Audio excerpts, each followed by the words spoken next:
Houston, we have a podcast. You're listening to the Premier Rockets podcast. It's H-Town Hoops, hosted by Brandon Scott and Adam Spolane. H-Town Hoops podcast, Brandon Scott, Adam Spolane with Austin Mendez producing this thing for us. And you know what time it is. We're going to get into more Rockets, offseason, free agency, draft, all of that. We're going to talk a little bit more about that on this episode as we have the last few weeks of the offseason. But let's kick this thing off with the latest news, the latest headline, NBA headline that's outside of the finals and outside of some of the nonsense stuff that's happening like off the court, but like actual NBA news is that Chris Paul could be waived by the Phoenix Suns. Now, it's not a guarantee that this is exactly what's going to happen. The Suns could either waive him, they could renegotiate his contract in some form or fashion, or they could do nothing. There's a number of different things that they could do, but they are weighing their options, I think is the best way to put it at this point. But it does seem like it is at least somewhat likely that they could waive Chris Paul. And I understand this is more so from a business standpoint and trying to make dollars match up and dollars make sense and everything. But the idea that the Suns would part ways with Chris Paul to me sounds a little bit ridiculous considering where they are. Like, that is a win now team based off the move that they made to go get Kevin Durant during the season. Adam, I can't imagine a scenario where Chris Paul is not on this team. Even if you are a team or a fan of a team of a contender that's hoping maybe you could add Chris Paul, or maybe Chris Paul's a finishing piece on your team, I've got a hard time. I really struggle with the idea that the Phoenix Suns would actually part ways with this guy. Waiving him doesn't make a ton of sense to me, just because they could waive him and use the stretch provision, and basically he would count $3 million, I think, against their cap next season. And so that gives them a little bit of flexibility, but it's not enough to where they'd actually be able to really sign someone of importance, really. So to me, if they were to do something with him, it would be to trade him with the $30 million, and maybe you can get 2 or 3 guys, in order to fill that role. And you look at just their roster, they had very little depth. I mean, that was one of the things that the Durant trade really took away from them, was just any semblance of depth that they had on that roster. So if you could turn him into another point guard, granted, not as good of a point guard, and then another player, I think that helps them. He's 38, so not the most durable guy in the world. And you're trying to, it's not, you got to get through the full 82 game season. And so if you can find a way to help you get through that 82 game season to where you're not so dependent on your core 3 guys who, Durant has obviously had trouble staying healthy in the past. Devin Booker's had a hamstring here, a hamstring there that has kind of kept him off the floor. And I don't know what's going to happen with DeAndre Ayton. So if you can maybe create some depth out of nowhere, I think that then maybe trading Chris Paul to add, a couple players, that maybe makes sense. But yeah, it's kind of a bizarre story. But he's 38. And so I kind of get where they're coming from with that, where, he has not been able to stay healthy really I guess he's probably been a little better off than you would expect, but can you win with a 38-year-old point guard taking up that much of your cap? I don't know. But it's interesting, Adam. We've had back-to-back seemingly bizarre NBA offseason stories involving high-level players like this. Like, this is the latest one, and Chris Paul has local ties, so for obvious reasons, we're talking about it. But before the Chris Paul news, we heard that apparently Kyrie Irving has reached out to LeBron James to try to recruit him to come to Dallas, which makes zero sense and actually sounds like it would have been impossible for them to have tried to do during the season. But beyond that, this is one to kind of tie them together. This is one that actually makes a little bit more sense. I wonder what you think about this. Like, Chris Paul, I don't understand why Phoenix would want to get rid of Chris Paul. But if they did, and like you mentioned, if they could get a couple of players back, I do wonder if the Lakers are the team that does have the players that they could get back, say D'Angelo Russell and another player, just whatever other player, or just something else in D'Angelo Russell. Well, then they'd have to do a sign and trade though for Russell. And if you're Phoenix, we're talking about them maybe wanting to get 2 players. If you do a sign and trade for Russell, then basically you would think Russell's not signing for anything less than what Chris Paul is already making. Fair So enough. you're basically just, swapping parts. And to me, I can't imagine Phoenix would want to go from Chris Paul to D'Angelo Russell, at least not for the postseason. For the regular season, that type of a move makes sense, but not for the playoffs, especially when you already have Booker and Durant there to really generate most of your offense, and you just need somebody to get you into that offense. Well, and so I guess I use that as an example, and just as a player, and obviously Russell's is somebody who is due a contract, but is this kind of set up for Chris Paul to basically go to the Lakers, or is it essentially him staying in Phoenix? And like, to me, it feels like there's only really 2 possibilities here. Like, either stays in Phoenix or he tries to, like, strong arm his way to the Lakers with LeBron. Maybe, but there is the trade possibility. And so if you could find a team that feels like maybe they're a point guard in a way, and maybe they feel like they have some depth that they can afford to get rid of, then it would make sense for them to take, a 1-year flyer on Chris Paul. I think the Lakers scenario works out if they were to waive him. But like I said, I don't know if it makes a whole lot of sense to just simply waive Chris Paul unless, you're using the stretch provision, and then maybe you have, another couple of plans that you have in motion. So it's strange, but that's the hard part about building these teams, especially when you have so much money tied up into veterans, is that it just leaves you it leaves you very little wiggle room. So basically you have, for them, 4 guys are taking up their entire cap. It's really tough to do business that way over a long span. When Phoenix made the finals a couple years ago, DeAndre Ayton was still on the rookie deal. And so they had a whole lot more depth on that team. And now you give Ayton the contract, you make the consolidation trade for Durant, and now all of a sudden your eggs are basically in the baskets of a couple of different guys, and it's really tough to do business that way. As we've seen, you need depth. And you look at the teams that are in the finals right now. Denver has some depth. Obviously Jokic and Murray are the 2 guys, but you look at the surrounding guys. You look at the Porters and the Aaron Gordons and some of the guys that come off the bench for The that team. Browns. Bruce Brown, Bruce and Christian Brown. Bruce Brown was a pretty affordable free agent signing that they made. Christian Brown was a 1st-round pick. They made the KCP trade where they took a couple of pretty solid pieces, or at least with Monte Morris and Will Barton, 2 guys who were either starting or rotation guys for that team, and they turned it into KCP. That really worked out. And then Miami is just depth all around, where obviously you have Adebayo and you have Butler, but then you have guy after guy after guy after guy that they're able to bring in off the bench, or they can shuffle guys in and out of the starting lineup. So having depth really helps. And so I think one of the things that you're seeing is that the days of, I think it's going to be hard to have like that top heavy type team unless you make some really shrewd moves, whether it's in the buyout market, which proves to not necessarily work all the time, or you hit on some draft picks that maybe you aren't expected to hit on, whether they're late in the 1st round or in the 2nd round. That's one of the things that you have to do, I think, to be successful.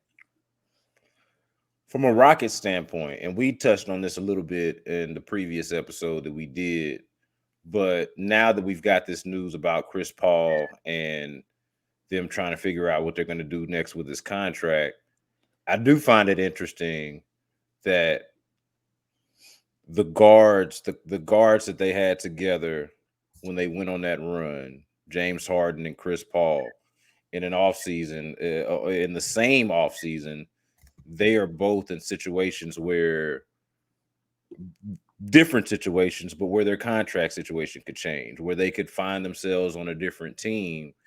And, I don't feel like either guy left under the best, most ideal and perfect circumstances. But it is interesting that the one who would have the emotional tie and where there would be mutual interest would be James and not Chris. Whereas for me, I'll just say for me, I wish that it was Chris. I wish it was different, like it was the other way around, because James Harden is the better player. And like I think historically you could actually kind of make an argument about that, or actually have a case about that, because Chris Paul is arguably, the best, or a top 2 or 3 point guard ever. But right now, I would say James Harden's probably the better player, but Chris Paul's a better fit. It's just a shame though that your tweet is correct, that it probably just as likely or more likely that you or I play point guard for the Rockets than Chris Paul were to ever come back here. Yeah, the divorce between the Rockets and Chris Paul was, we thought it was kind of ugly with Harden. It wasn't nearly as ugly as it was with Chris Paul, because they traded Chris Paul when they told him that they weren't going to trade him, and then you had all sorts of bickering. You had all sorts of stuff that Tillman Fertitta said about Chris Paul's contract. Bad mouthing him. Yeah, and I don't think that Chris Paul. I think the feeling between the two is probably pretty mutual. I don't think either one likes the other. So if Chris Paul were to become a free agent for whatever reason, I don't think that he would have any interest in coming back to the Rockets, and I'm not sure if the Rockets would have any interest in bringing him back. I think that's one of those things where divorce probably good with those two sides, and I don't think that there's any sort of reconciliation that is possible under any circumstance. I know it was kind of a popular thing for people to think about yesterday, but no, Chris Paul and the Rockets will not be joining forces once again. That will never happen.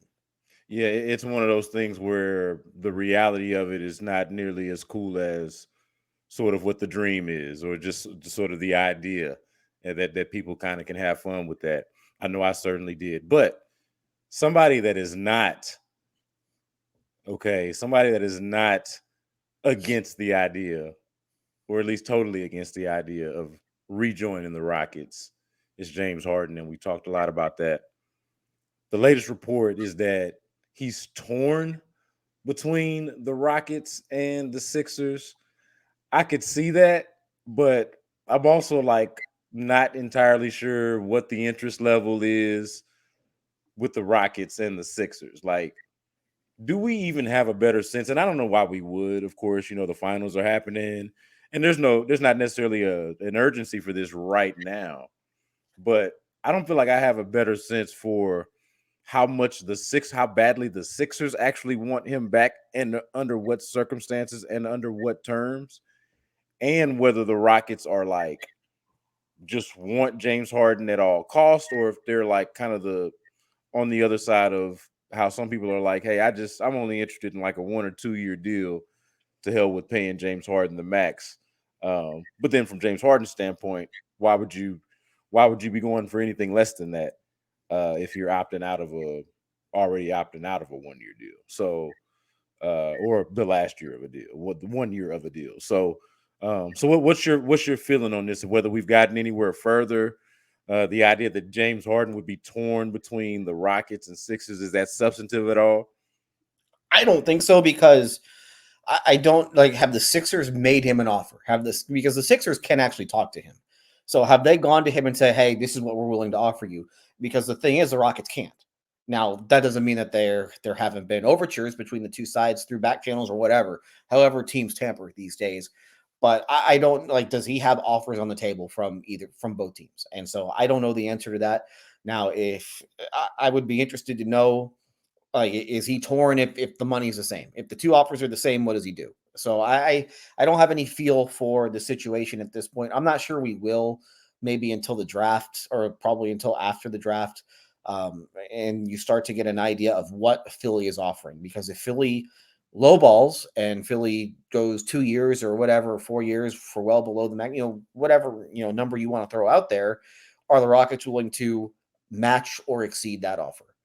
And so when I see these stories about how Harden is torn between Rockets and Sixers, I'm curious to know, if the money's equal, what happens? If the Sixers offer more, is he still torn? If the Rockets offer more, is he still torn? So I think just I don't have enough information to be able to form some sort of an opinion just based off of that story. I think we're kind of getting into, and we're going to get a lot of these over the next few weeks, but I don't know how to react to that story. What was it, yesterday that came out? I just don't know how to react to it. Yeah, yesterday or the day before. And honestly, this is one of those that I actually don't like, to be honest with you, but it generates a conversation, and then you feel like you're negligent for not being a part of it if you're supposed to participate, or if it's kind of your job to participate. But this is one of those, Adam, that I don't like, where something was kind of said on a podcast and then aggregated and then became a headline. Which podcast was it? This was, if I remember correctly, this was Shams Charania saying this exact thing on Ryan Russillo's podcast. I think 2 days ago. We're recording this on Thursday. I think this was around Monday or Tuesday, somewhere around there. So yeah. So this was something that was said on the podcast and then aggregated and tweeted, and then articles were made of it. But I think Shams was just kind of Shams was just making a point, or kind of just speaking to what we already know, is that James Harden seems to really have two specific options in the Sixers, who are an obvious option, and then the Rockets, who are a more specific option that's very particular to him, right? Very specific to him. So, and we already know that. So I think that's part of what's happening.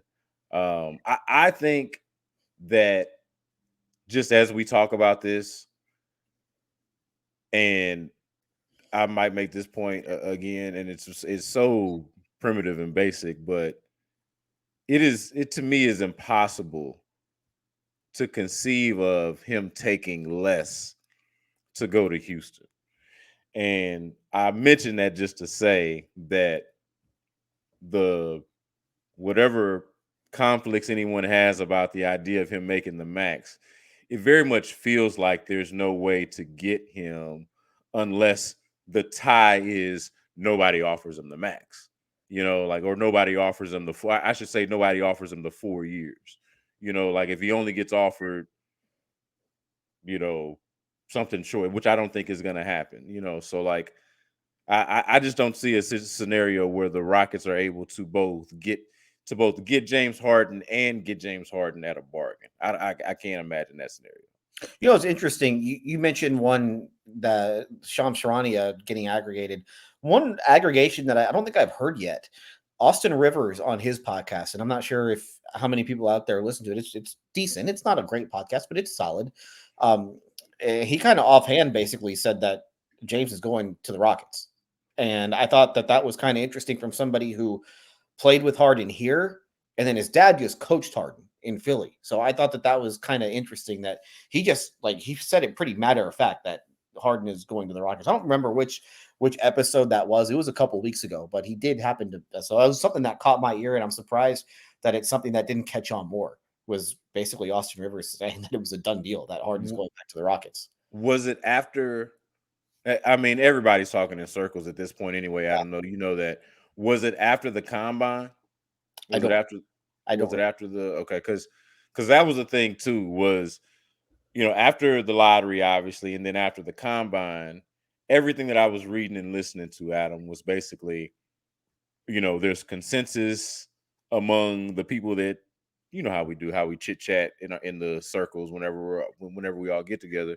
Everybody was basically parroting that he was going to Houston, but it didn't seem like too many had like a firm why or like an independent thought on or source on, hey, this is why this is happening. It was just like, hey, everyone's saying it, so everyone's saying it, and so everyone's saying it, and so it must be true. But that's why I thought it was interesting coming from a player. Yeah, for sure. And that's why I asked you if it was before or after, because I think that would have stood out. I'm pretty sure it was after, but I mean, this is a player who has played with Harden and whose dad just coached Harden. Yeah. So you got to feel like there's a little bit of insight coming from that, aside from whatever some media might say, because it's not like Harden's camp is talking to a ton of reporters. I mean, that's just not really how they operate. So I don't know if Daryl Morey wants to be leaking to reporters that Harden is I think Daryl Morey wants to exude confidence with this whole thing, because obviously it doesn't help his situation if Harden leaves and they get nothing back in return. So that's why we've kind of said this quite a bit over this as we've gotten into this, but Philly kind of has to bring him back, because they get nothing in return if they lose him, and they can't really replace him because of where they sit with the cap. So that's why it kind of feels like that they're stuck and they kind of have to offer him whatever he wants. But I don't know, maybe they won't. Yeah, We yeah, got we got plenty of time to get into this more. yeah, and we've mentioned it before. I put a Yeah, bow on weeks. it, like we the discourse on Harden is so funny because it's like I check in with Sixers fans that want nothing to do with Harden, and we obviously hear from a lot of Rockets fans that want nothing to do with Harden. But the reality is so much so that the Sixers very much need James Harden, and the Rockets very much either need James Harden or somebody like him, something like that, to help them get out of this. And there is James Harden as a possibility. So it's just so funny the conversation versus sort of the reality with that whole thing. So let's move on to Ime Udoka's staff, and I'm gonna kick it to you just because I'm trying to keep up here. We were waiting on the Celtics to get eliminated or to win or to whatever was going to happen with the Celtics, and they were eliminated.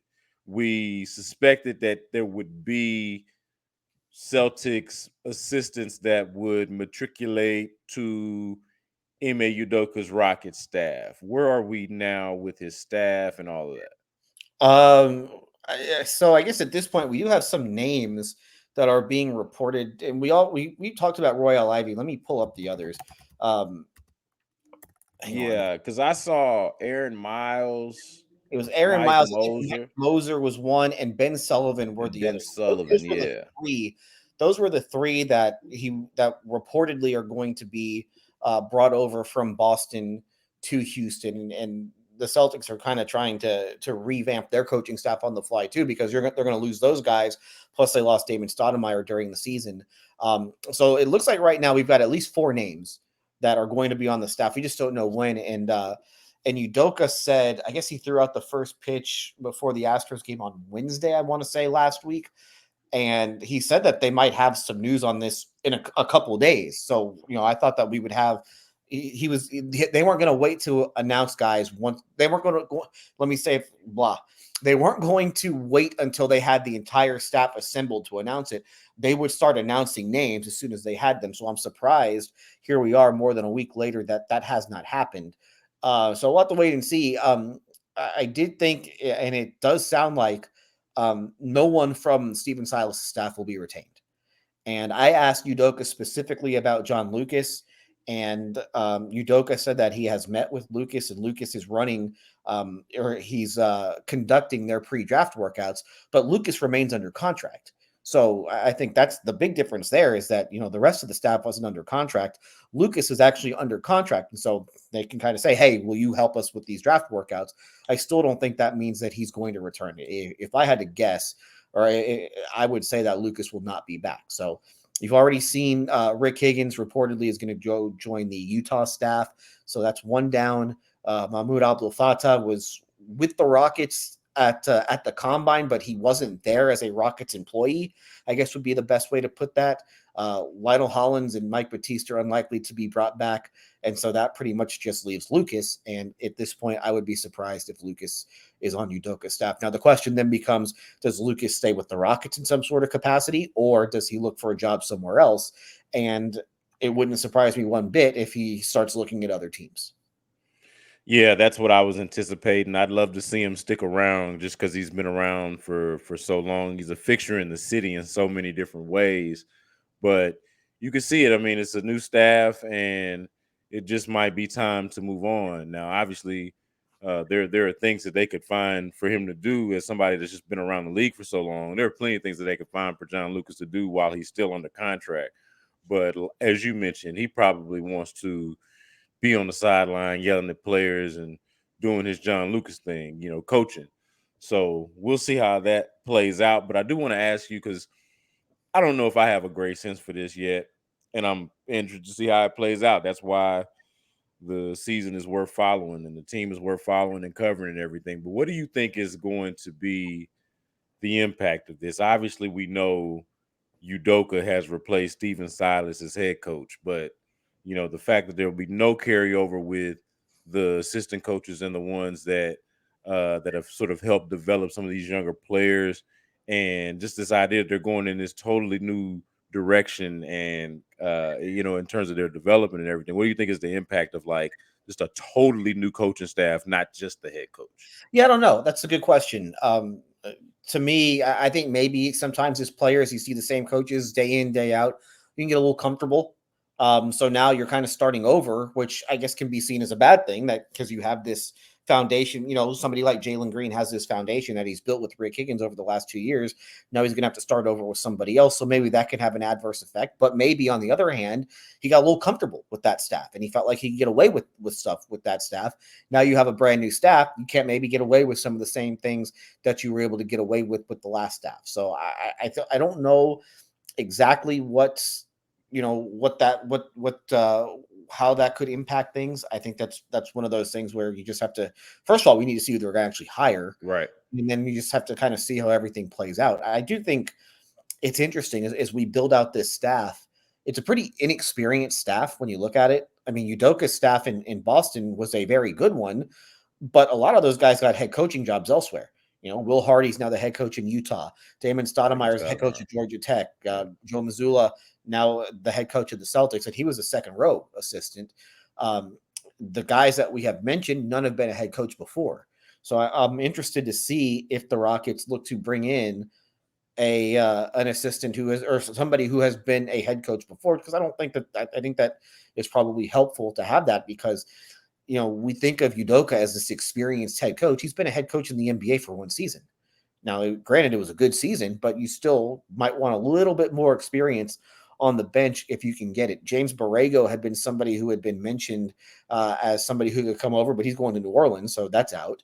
So I don't know. It's the building up this staff, I think, is going to be really interesting to see, just because with Udoka, you have a guy who has been around the league, but he's really only been with, for the most part, he spent a good portion of his majority of his career with just the one team. It doesn't look like he's going to bring over anyone from San Antonio. So it looks like it's just Boston and Royale Ivy, and we'll see how the rest of the staff shakes out. Yeah, it's interesting to me too that two guys that actually would make sense as lead assistants are the guys that he's replacing, who's going on to be a lead assistant in Detroit. Steven Silas would be a great candidate for anybody as a lead assistant. He obviously got him a job and was leaving this one. And then, like we mentioned, John Lucas, and perhaps he could do better than John Lucas, or could find something else different that fits his vision, so to speak. But it is funny that, to me, or interesting at least, that John Lucas is still under contract, and it seems like they need an experienced head coach on that bench, and that doesn't seem to be the option or the direction that they're going to go in. So I'm just interested to see how it just it impacts the overall culture of the team and how these guys develop. I think it matters a lot, the relationships behind the scenes and the time that they spend together and stuff that we don't see and can't fully understand just from watching the games and going to the practices and availabilities that we get. Like, all of that stuff matters. So I am curious to see, not as if to say I'm going to know a whole bunch about the guys that they're going to hire, but whoever it is that they hire, how they go from there, like how those assistants start to develop relationships with guys like Jalen Green and Alperen Sengun and Tari Eason and Jabari Smith and Kevin Porter Jr. And then, for that matter, how many of those guys are still going to be around a month from now? That's the other thing that I'm sure we're going to get into plenty. But as we talk about Udoka's staff, that's one thing. But when we talk about Udoka's vision, Adam, man, I really anticipate that Ime Udoka is like, whatever his vision for this team, not that he's just going to be making all the moves and everything. Rafael Stone's still the GM and everything, but his vision for what this team is supposed to look like, or what he wants it to look like, I think is going to be put into action. Or I'd have a tough time imagining it not being put into action. So how does that, not only does that impact the players that they're bringing in, which is a lot of the discussion you and I have been having, but how does that impact the players that are going to be going out?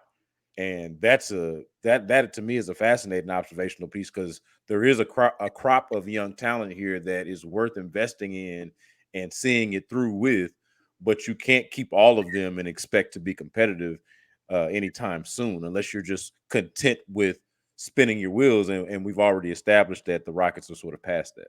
Yeah, that's why training camp is really important for this group, especially the guys who are going into their second and third years, because they were kind of, I won't say they were drafted by the previous head coach, because, Steven Silas wasn't drafting guys, but he was at least putting them in certain positions. Now you're basically having to start from scratch with a new staff. And so somebody like Josh Christopher, who, still has an option for the final year of his contract, and same thing with Usman Garuba, they need to prove themselves. Like, they have a chance to now prove themselves to a brand new coaching staff, and it might be what keeps them in the league for another year, or at least keeps them on the roster. Because, like you said, there are spots on this roster that are not guaranteed right now, and those two guys in particular are probably two at the top of the list, because they made all the first round picks last year. They've got 2 first round picks this year. They are going to sign multiple guys in free agency.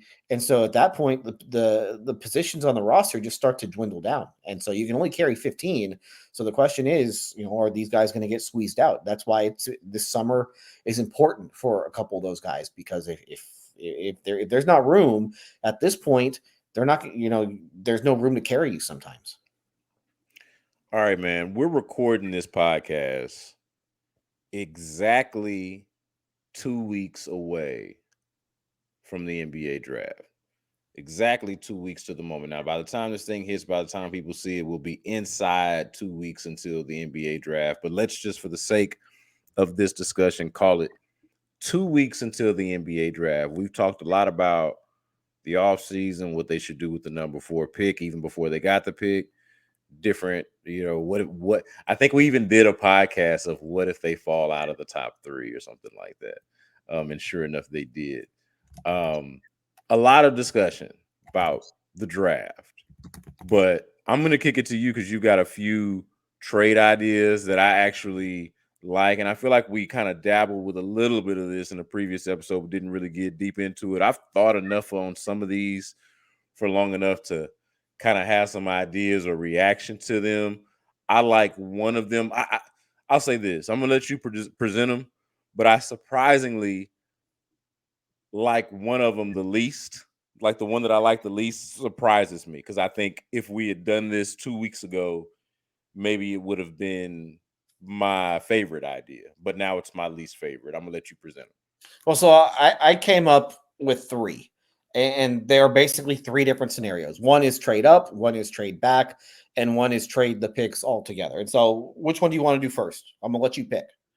Do you want trade back, trade up, or trade out of the draft altogether? Let's start with my favorite one, the one that I like the most, and we can go from what I like the most down to what I like the least. Which one? So that one is trading up. I like Okay. the one trading up the most. Okay, so the trading up was with Charlotte. So you trade 4, 20, and the Brooklyn unprotected 2024 first round pick for the second pick. That's the trade up scenario. I was looking at I found something on the internet with how you have the Jimmy Johnson chart in the NFL. Yeah, I found something like that for the NBA draft, but then I sent it to a league executive. He was like, "No, this is nothing. So ignore this." All right, so I'm ignoring the draft chart, the draft value chart. But you look at it, and if you're Charlotte, and this is how you convince Charlotte to do it. First of all, you know why the Rockets would want to do it. yeah. The Rockets would like to be able to get into the top 3, and they've made 7 first round picks the last 2 years. They don't need to make 2 more, and they've made a bunch of picks 20 to 30 in the first round. They don't need to make it. They don't need any more picks in the 20s. They're good. They're set with picks that have been made in the 20s. If you're Charlotte, you basically tell the Hornets, hey, you need as many players as possible. You have very little talent on the roster. You look, and one guy's not necessarily going to help you all that much. And so you basically sell them on getting the assets. You get the unprotected pick from Brooklyn. Who knows what the Nets are going to look like next year? And so now maybe you have a little bit of a start. Now you can also, there are other ways to maybe sweeten the offer for Charlotte, maybe take on a bad contract. I don't know if Gordon Hayward is necessarily considered a bad contract, especially when he's expiring. So that might not, but maybe you take on Gordon Hayward's $30 million. And by the way, Gordon Hayward would probably help the Rockets right now too. When it sure. comes to like, are they going to be able to get anybody better in free agency for 1 year than Gordon Hayward? Answer is probably no, especially on a 1 year flyer type thing. Maybe you take him on, maybe you take on Terry Rozier, maybe there's another contract that Charlotte would like to get off of. Remember, the Hornets are likely going to be sold, and that's a more, if you're a prospective buyer of the Hornets, it's a lot more attractive if you have less money on the books. You're spending less money if you're the new owner of that team. So for me, if you're the Rockets, you're looking to get 2 from Charlotte, you offer 4, 20, Brooklyn's 2024 first round pick. And you take off all the protections on that. And then maybe if they want you to sweeten the offer by, taking on a contract, you do it. Maybe they want another bunch of your second round picks that you've acquired over the last couple of years, you do it. But to me, I think that it makes obviously it makes sense for the Rockets to move into the top 3. And if I'm them, I'm probably doing everything I can to move up from 4 to 2. This is the idea that I like the most, that I'm the biggest fan of. Love it. I also feel that it is the least likely. I just don't think that Charlotte would do this deal. I'm not sure that I would do this deal if I was Charlotte either. So for me, it's a hard one to really gravitate to, because I don't think it's actually something that they would do or should do, even though it's something that I am very much a fan of from Houston's standpoint. Now, I think that the case that you made is convincing, and is one that you should make if you're the Rockets, should try to make to them. Like, yeah, like this is good for you. This is the way that you're you should adding more play. players. You're getting more assets. Yeah, you're adding more players. You're getting more assets. You're getting rid of some salary. You're cutting some fat, and you're setting yourself up pretty nice for the future. But at the same time, if I'm just looking at it from a basketball standpoint, if I've got the opportunity to draft Scoot Henderson or Brandon Miller, I'm not going to pass that up for just so I can offload Gordon Hayward's contract and pinch a few pennies. Like, to me, the difference between having the second pick and having the fourth pick is that significant, or at least it feels that significant. We could be wrong about this now, by the way. Like, it could turn out that one of those Thompson twins or Anthony Black, or like, Cam Whitmore, somebody is like, just turns out to be like just this otherworldly type of player, and we're all wrong about it. But from the way it feels right now, the difference between picking at 2 and picking at 4 is not worth the cost saving that the Hornets would benefit from doing this trade. So I love it. I like it for the Rockets. Don't feel like it is one that, again, the Hornets should or would do. What's your other one? Well, let me sell. I'm Rafael Stone. You're Mitch Kupchak. Let me sell it to you a little bit more. Let's do it. You got LaMelo Ball. You don't need Scoot Henderson. And then maybe I accidentally text you the Brandon Miller story about, whatever happened in Tuscaloosa. Oh, my bad. I didn't mean to send that to you. Pretty rough story though, if you ask me. You kind of sell them on the, hey, maybe, I don't know, you had the Miles Bridges thing. Do you really want to deal with this Brandon Miller story also? I don't know about that. So, you try and finesse it a little bit. And as somebody who, and this point will come up again when we go through this exercise, Hornets aren't exactly known as being the smartest team in the NBA. So, maybe you can convince them, I guess would be the best way to put it. All right, next one. Which one do you want? Before, since you presented that, though, before we go on to the next one, let me ask you this. Yes. The whole, and I'm asking Adam this question, like, just from a basketball standpoint, okay? Because you and I, we talk ball quite a bit on this podcast and off of it. The idea that Scoot Henderson and LaMelo Ball can't play together, that's a theory that you definitely want to test out first before you just rule it out, right? A normal team, but we're not dealing with a normal team right now. Okay. We're dealing with the Charlotte Hornets. Yeah, no, I'm just checking. I wanted to step outside of ourselves for a second here and make sure that I do understand what does make sense if they're a normal team. And your point is valid. Like they're not a normal team, so who the hell knows what they're going to do? You're taking advantage of the weak player at the poker table. You know, you're taking. That's what you have to do sometimes. Everybody knows who the weak player at the poker table is. If you don't, then it's you. But I think most people know that Charlotte is the weak player at the poker table right now. So maybe you try and take advantage of Mitch Kupchak, whose claim to fame in the NBA is building a Lakers back-to-back championship teams 15 years ago by playing, by playing a style that nobody is playing today. So that's why you kind of have to go in that direction, is you're taking advantage of the older GM, the ownership that has seemingly been clueless now for well over a decade. Sometimes you have to take advantage of them. Sorry to do it, but that's the world we live in. We're sharks.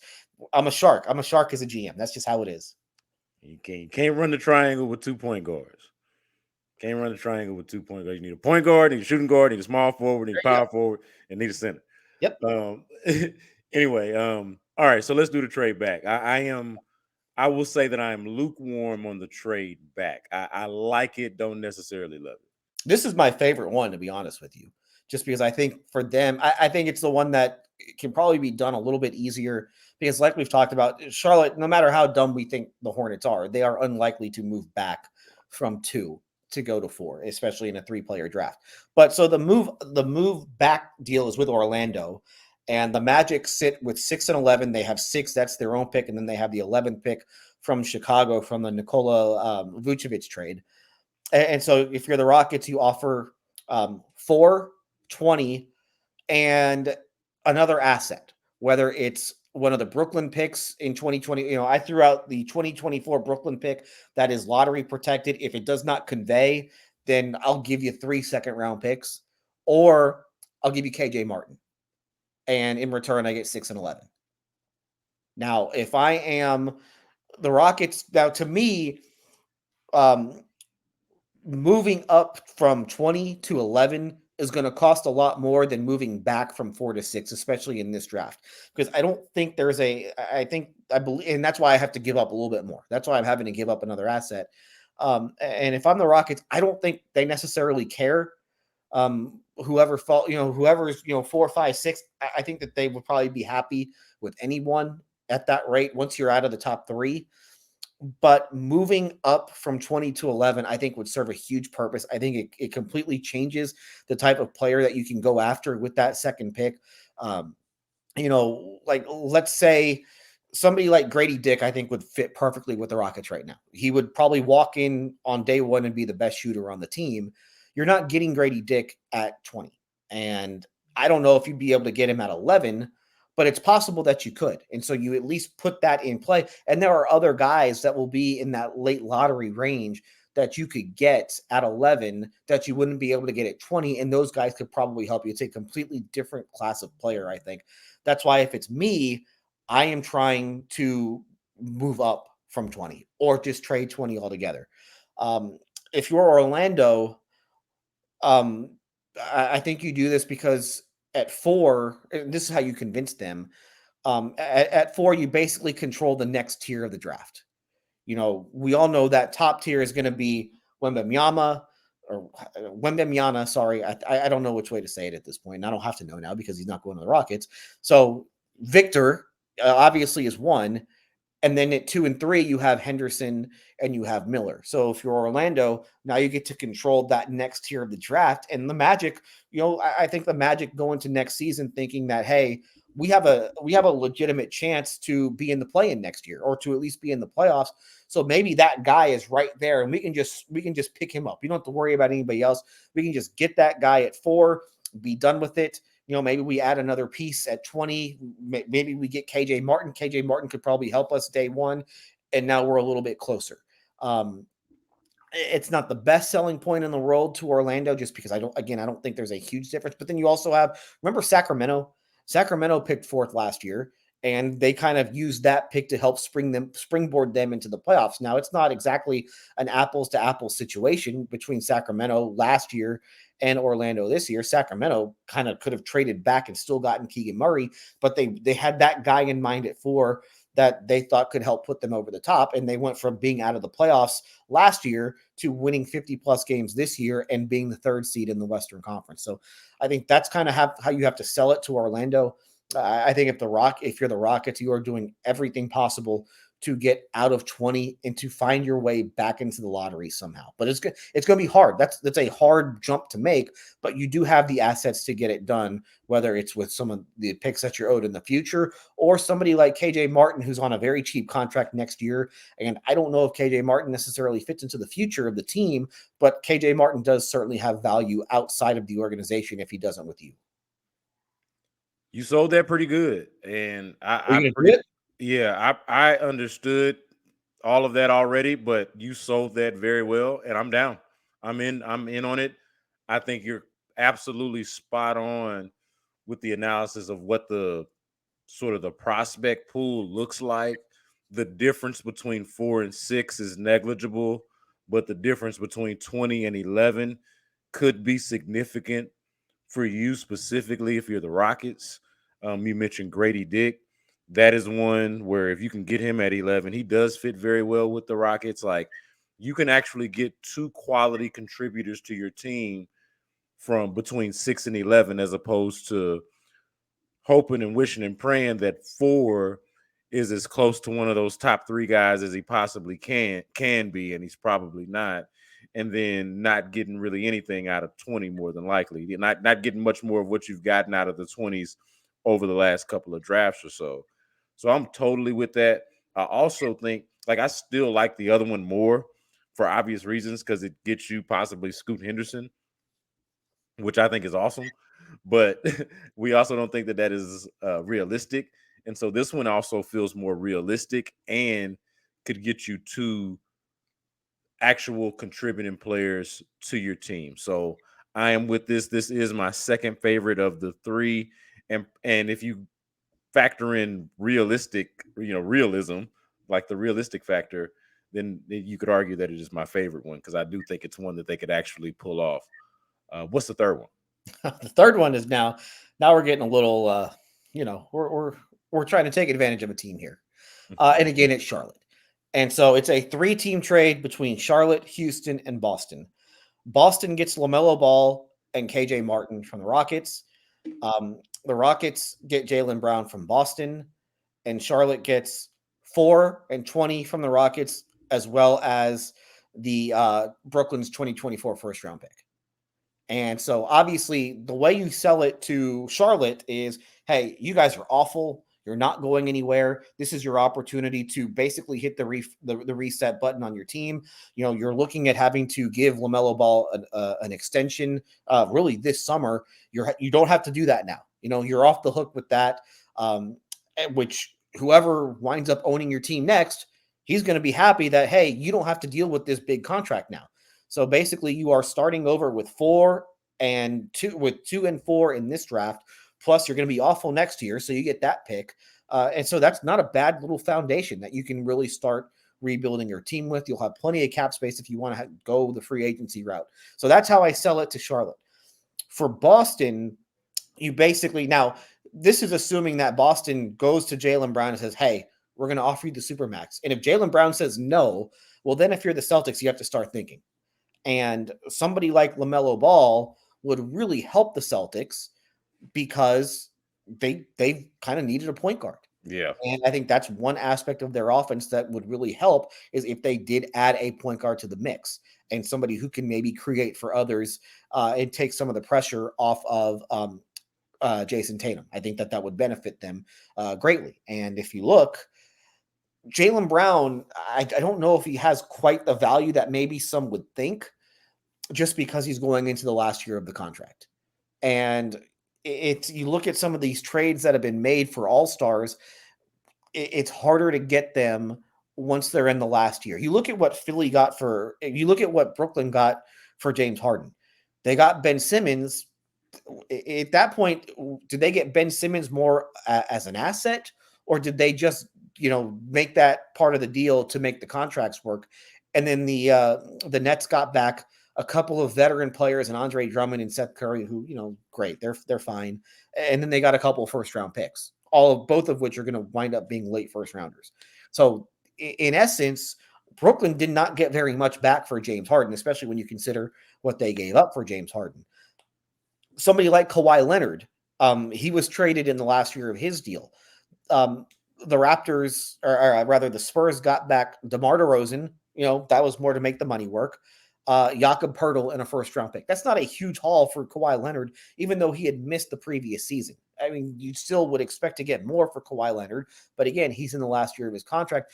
The value isn't quite the same. So you look at some of these, all-star trades, whether it's Rudy Gobert last year, Kevin Durant this year, Donovan Mitchell this past year. Yeah, the hauls were big, but those were guys that were under contract for a long time. And that's where the value, when they're under team control for a little bit longer, that's where they have a little bit more value. So that's how you sell it. That's why I think that while the return that Boston is getting for Jaylen Brown might not seem like it's a lot, but you are getting somebody in LaMelo Ball who you have under team control. You have the 1 year left on the rookie deal, plus he's a restricted free agent after that. So that's 6 years that you get with him. And you also get him for less money than what you're giving to Jaylen Brown. And so that helps you when it comes to all the luxury tax aprons and that sort of stuff. So you're not having to pay, your top two guys, maybe $120 million a year over the next 5 years. So if you're Boston financially, it makes a little bit of sense. So it's a lot. It's a little crazy. But and let me just ask you, just from the Rocket standpoint, 420 KJ Martin and the 2024 first round pick, is that too much for Jaylen Brown? I think so, but I would do it anyway. I think it is, but it's one of those where sometimes to get a thing that you need, sometimes you might have to pay a little bit more for it. And this would be one of those situations where it'd be a very unique situation, uniquely situated to where Jaylen Brown is available to you in this way.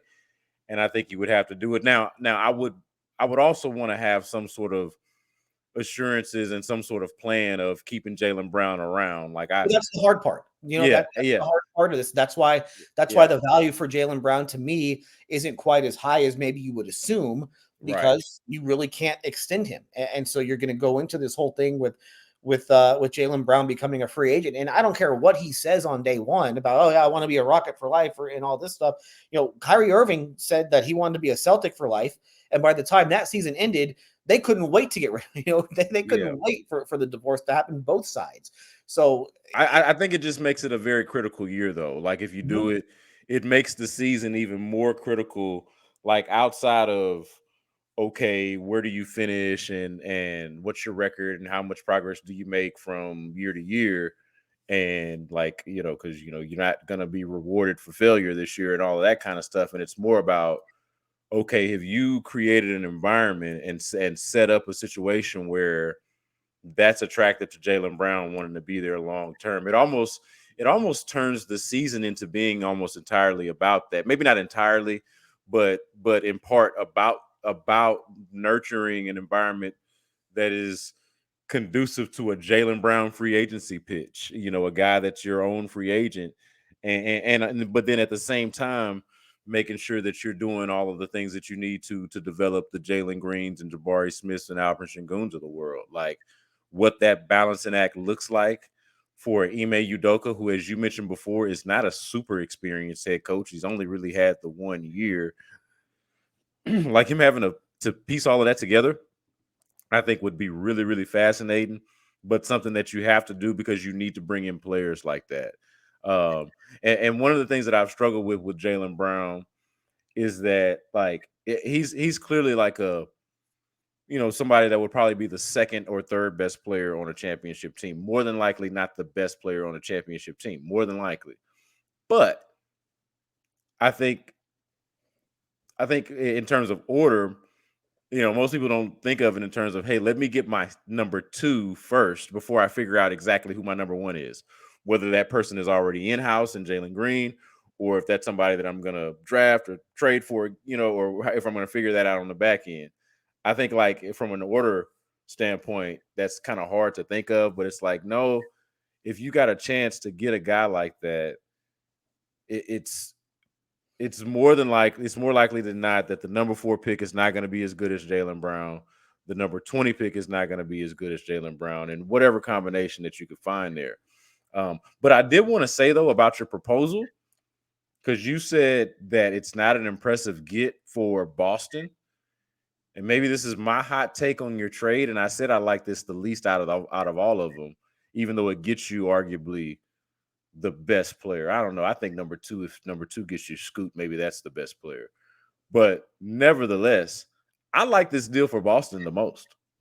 The deal that you presented here, I think Boston benefits the most from this deal because they get a star level player in LaMelo Ball, but who fits better stylistically with, or I should say, is a better complement to Jason Tatum, and fits a need that they have in the point guard gap that they have there. And then KJ Martin, I feel like on any team is the kind of spark plug that could make you better because you don't have to run plays for him, and he's going to go out there and he's going to give you effort and athleticism and things that you honestly just cannot teach. So to me, if I'm Boston, this would be something that I would actually be interested in. Yeah, and the problem with Ball is that he hasn't played a lot of games recently. Hasn't done a whole lot of winning either, and so you wonder if he has like the habits that you're looking for. I mean, this is a Boston team that is almost always, they've been to the Eastern Conference Finals a bunch over the last few years. They've been to the NBA Finals last year. Now all of a sudden you're kind of breaking that group up and bringing in somebody who has never gotten past a play-in tournament. That's tough. And especially they don't have to necessarily extend him right away. They could basically make him play for it if they wanted to, because he's a restricted free agent. So they've got some control in that situation.